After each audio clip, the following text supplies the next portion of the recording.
El batallón. ¿Qué tal? Bienvenidos a otro capítulo del Batallón. Hoy unboxing. Yo sé que este salió hace mucho tiempo, pero apenas lo conseguí porque estaba a muy buen precio. KZPR1 Pro, Planar Magnetic. Se supone, por lo que he escuchado, por lo que me han dicho, que este es el mejor de los que han salido de KZ.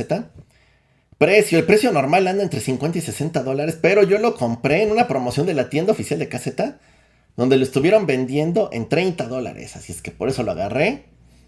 Sí me hizo muy buen precio. Ya hice aquí review del 2 y del 3. El 2 no me gustó nada. De hecho, no se los recomiendo. El 3 les dije lo que me gustó y lo que no. Con el tiempo me ha empezado a gustar.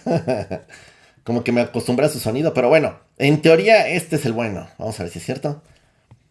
Que por 30 dólares un planar es muy económico. Ahora no sé si lo vayan a volver a poner en la oferta. Yo me imagino que sí. Eso sí, el 2 y el 3 visualmente son muy bonitos, sobre todo el 3. A ver, el 1 Pro. Yo no sé si sea exageración, pero yo he llegado a escuchar y a leer que lo comparan con el S12 Pro. No sé. No quiero hacerme... No quiero tener tantas expectativas. Aquí está. Si el diseño es un poquito diferente, sobre todo al 3. Vamos a sacarlos una vez. Bien, ya presentación de siempre de caseta. Pero voy a ver, en teoría este trae un mejor cable. Voy a ver si es cierto. A ver si se alcanza a ver. Caseta Acoustics Planar IM.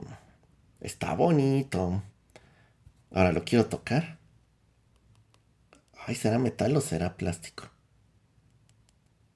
Parece plástico, ¿eh? Trae aquí como unas ventilaciones, como con triángulos, sí. Parece ser un mensaje Illuminati, ya lo descifraremos, lo descubriremos si sí es o no. Está bonito. Trae ear tips de memory foam. No pesa nada, pero nada. Ah, aquí se ve el driver. Vean de qué tamañote es el driver. Este es el planar. Ahorita veo ahí si dice de qué tamaño es, pero está monstruoso. De hecho ocupa todo el audífono. Es más, eso voy a leer. No dice aquí de cuántos milímetros es. Nano silver plated. Diagrama de nano. No dice el tamaño. Pero bueno, se ve enorme. A ver, este sí me interesa. Normalmente en los KZ es lo mismo, pero en teoría este viene diferente. A ver si no viene igual que siempre y por eso lo bajaron a 30 dólares y me estafaron. Bueno, no creo que me hayan estafado. Ok, solo trae de memory foam. Ahora no trae las normales. O sea que según KZ, yo me imagino que nos está recomendando que usemos memory foam. Ahora sí voy a probar varias, a ver con cuál me gusta más. Y el cable, esto me interesa mucho. Según yo, no es el cable típico de KZ. Tan chan chan chan. Y no es el típico de KZ. Sí se ve de mejor calidad. Tampoco está increíble, pero sí está bien. Ay, KZ, deberías de dar estos en todos tus audífonos. Porque luego, el normal sí está medio pinchurriento. Digo, ninguno me ha salido malo, pero sí están pinchurrientos, la verdad. A ver. Está bonito.